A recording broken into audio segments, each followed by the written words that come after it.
உனக்காக கட்டளையிடுவார். ஆமென் சொல்லுங்க.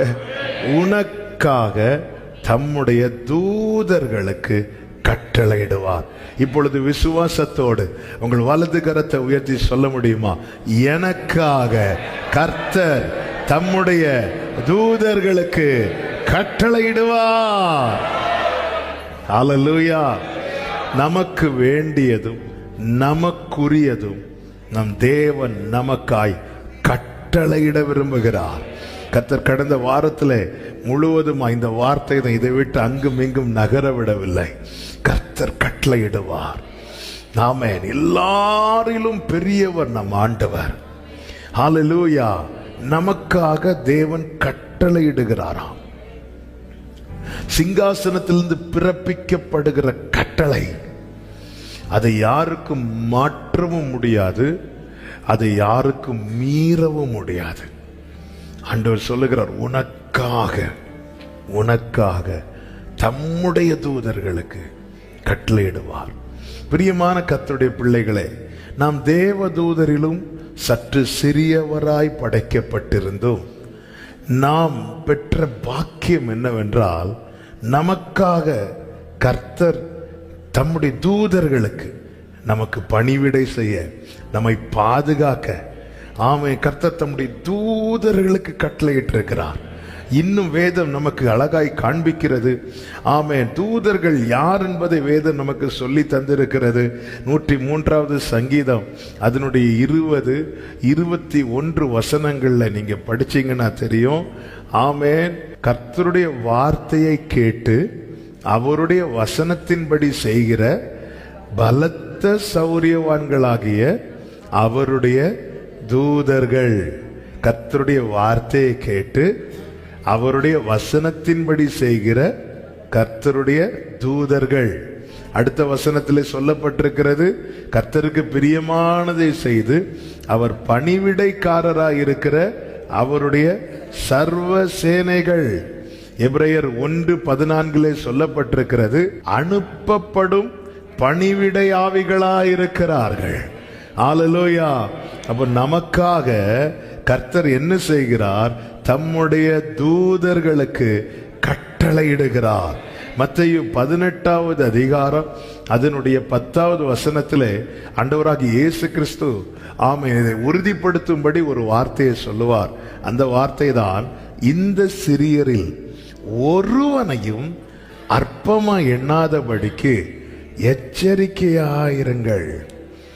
அவர்களுக்குரிய தேவதூதர்கள் பரலோகத்திலே என் பரமபிதாவின் சமூகத்தை எப்போதும்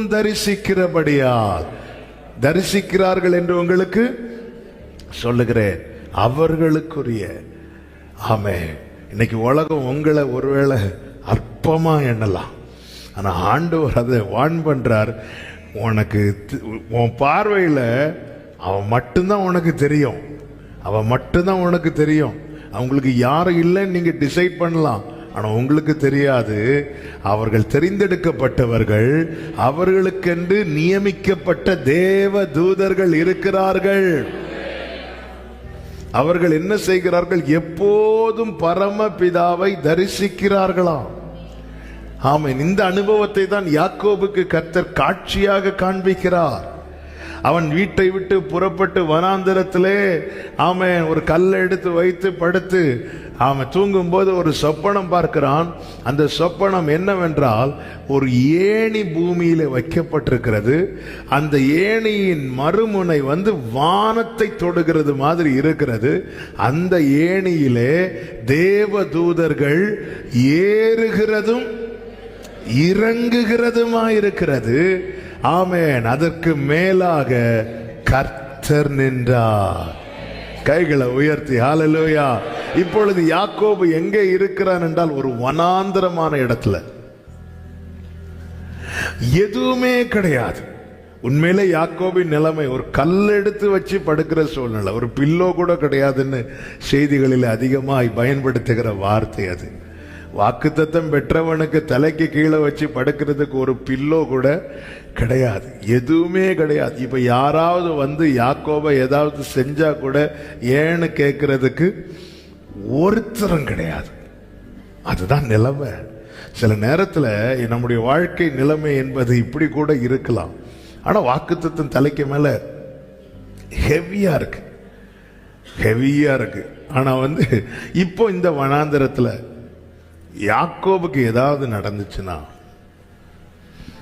ஆமென், ஏன் சிம்பிளா சொல்லணும், இந்த பாடி கூட வீட்டுக்கு போகுமான்னு தெரியாது. ஆனா கர்த்தர் என்ன காட்டி கொடுக்கிறார் தெரியுமா? ஹல்லேலூயா. இஸ்ரவேல், இந்த யாக்கோபு தான் இஸ்ரவேலா மாத்தினார். இஸ்ரவேலை காக்கிறவர் உறங்குவதும் இல்லை, தூங்குவதும் இல்லை. யாக்கோபே, உனக்குன்னு ஒண்ணு இல்லாம இருக்கலாம், ஆனால் உனக்கென்று நியமிக்கப்பட்ட தூதர்கள் இருக்கிறார்கள். அவங்க என்ன செய்யறாங்க? ஏறுகிறவர்களாகவும் இறங்குகிறவர்களாகவும் இருக்கிறார்கள். ஆமே, அவங்க இறங்குறாங்க, ஏறுறாங்க. எதுக்கு இறங்குறாங்க? அவர் கட்டளையிட்டதை செய்யும்படி இறங்குறாங்க, செய்து முடிச்சிட்டு ஏறுறாங்க. அதனாலதான் சங்கீதக்காரன் சொல்லுகிறான், ஆண்டவரே, மனுஷரை நீர் நினைக்கிறதற்கும் மனுஷகுமாரனை நீர் விசாரிக்கிறதற்கும் அவன் எம்மாத்திரம் என்கிறேன். இந்த நாளில் இந்த வார்த்தையை ஆலயத்துக்குள்ளும் இருந்தும் எங்கிருந்தும் நீங்க கேட்டுக்கொண்டிருந்தாலும் ஒன்ன புரிஞ்சுக்கோங்க. ஆமென், என்னை அழைத்தவர், என்னை தெரிந்தெடுத்தவர், ஆமென், தம்முடைய கட்டளைகளை நிறைவேற்றும் தூதர்களை எனக்காக நியமித்திருக்கிறார். ஹல்லேலூயா. தேவன் கட்டளையிடுகிறார்.